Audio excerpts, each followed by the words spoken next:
लोक आस्था के महापर्व छठ का आरंभ शुक्रवार को नहाय खाए के साथ हो गया। इस दिन बिलासपुर तोरवा छठ घाट में अरपा मैया की महाआरती की गई। बिलासपुर की जीवनदायिनी अरपा नदी को भी गंगा जमुना नर्मदा की तरह सम्मान दिलाने के उद्देश्य के साथ पाटलिपुत्र संस्कृति विकास मंच, भोजपुरी समाज और सहजानंद समिति द्वारा साल 2011 में अरपा मैया की आरती कार्यक्रम का आरंभ किया गया था। बिलासपुर शहर का विकास इसी नदी तट पर हुआ है और आज भी इसी नदी पर पूरा शहर आश्रित है। दुख का विषय है कि बिलासपुर वासी अपने इस धरोहर को लेकर गंभीर नहीं और इस नदी में शहर भर का कचरा और प्रदूषित जल प्रभावित किया जा रहा है। हालांकि सरकार अब इस मामले में सचेत हुई है। अरपा नदी पर एनीकट निर्माण के साथ दोनों किनारों पर नालियों का निर्माण कराया जा रहा है। इसी अरपा मैया की महिमा प्रतिपादित करने के लिए बिलासपुर के छठ घाट में अरपा मैया की गंगा मैया के तट पर महाआरती की गई। प्रवासी उत्तरांचल के निवासियों द्वारा बिलासपुर में छोटे पैमाने पर छठ पूजा का आरंभ किया गया था। बाद में यहां नदी तट पर 8 एकड़ क्षेत्रफल में विशाल छठ घाट का निर्माण किया गया, जहां घाट की लंबाई ही 1 किलोमीटर से अधिक है। दावा किया जाता है कि यह दुनिया का सबसे बड़ा स्थायी छठ घाट है। इससे बड़ा घाट केवल जुहू बीच को माना जाता है। वैसे तो साल 2000 से ही पाटलिपुत्र संस्कृत विकास मंच द्वारा यहाँ छठ पूजा का आयोजन किया जा रहा है, लेकिन साल 2011 से अरपा मैया की महाआरती की जा रही है। बिलासपुर के प्रसिद्ध गायक अंचल शर्मा के स्वरों में स्वरबद्ध भजन के साथ अतिथियों ने अरपा मैया की महाआरती की। इसी दौरान बिलासपुर के छठ घाट पर 5000 दीपदान किया गया। सुबह 6:05 पर उदित सूर्य को अर्घ्य देने की पूरी तैयारी कर ली गई है। छठ पूजा समिति के कोषा अध्यक्ष डॉक्टर धर्मेंद्र दास ने व्यवस्थाओं की जानकारी दी। शनिवार को घरों में खरना का प्रसाद तैयार किया जाएगा, तो वहीं रविवार दोपहर बाद से ही लोग सर पर दौरा रखकर छठ घाट पहुंचेंगे, जहां घाट पर गन्ने का मंडप सजाकर व्रती सूर्य देवता और छठी मैया को अर्घ्य प्रदान करेंगे। छठी मैया असल में मां दुर्गा का छठवीं स्वरूप मां कात्यायनी है, जो संतान की रक्षा करती हैं।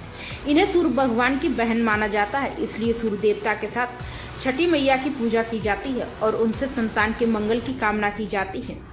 खास बात यह है कि छठ पूजा में न किसी पुरोहित की आवश्यकता होती है और न ही कोई मंत्रोच्चार किया जाता है।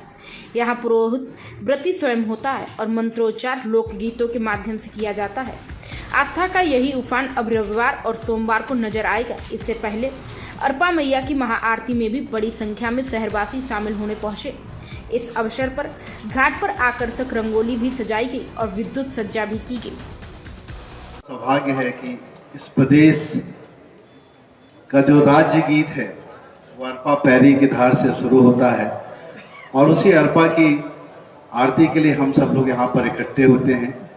मैं छठ पूजा समिति को इसलिए धन्यवाद दूंगा कि पहली और आखिरी साल की पहली और आखिरी अरपा आरती यही होती है और जो उन्होंने परंपरा शुरू की है।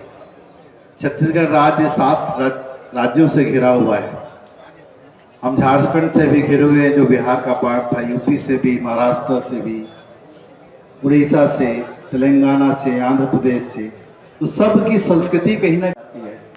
तो मैं बता दूं कि इंसान और नदियों का जन्मों जन्म का एक वो है समंदर है।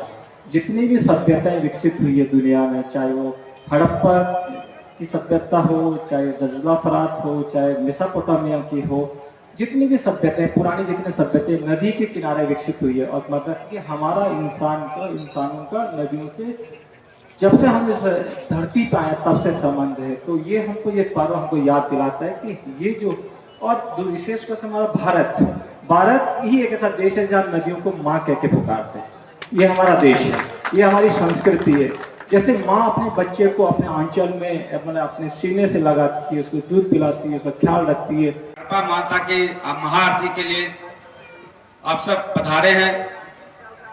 ये सुंदर दृश्य देखने के लिए इसकी परिकल्पना 10-15 साल पहले की गई थी। जो अरपा हमारे जीवन दायिनी है, इसको रख रखाव हम कैसे करें, तो इसके लिए अरपा माँ की आरती से शुरू करें, ताकि साल भर हमारे लिए पूजनीय रहे।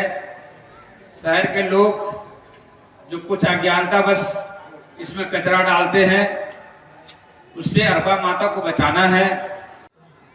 मैं तो सबसे पहले आप सभी को बहुत बधाई देना चाहता हूँ, शुभकामना देना चाहता हूँ कि आज हम महाआरती से इसका प्रारंभ कर रहे हैं और छठी मैया से प्रार्थना करेंगे कि सभी के जीवन में खुशहाली आए, शांति आए, यही मैं कामना करता हूं और आयोजन समिति को बहुत बहुत मैं बधाई देना चाहता हूं।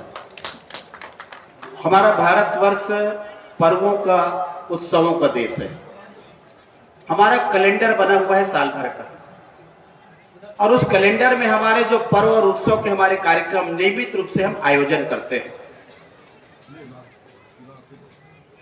वास्तविक में ये पर्व ना आए तो मनुष्य के जीवन में निराशा आ जाएगी।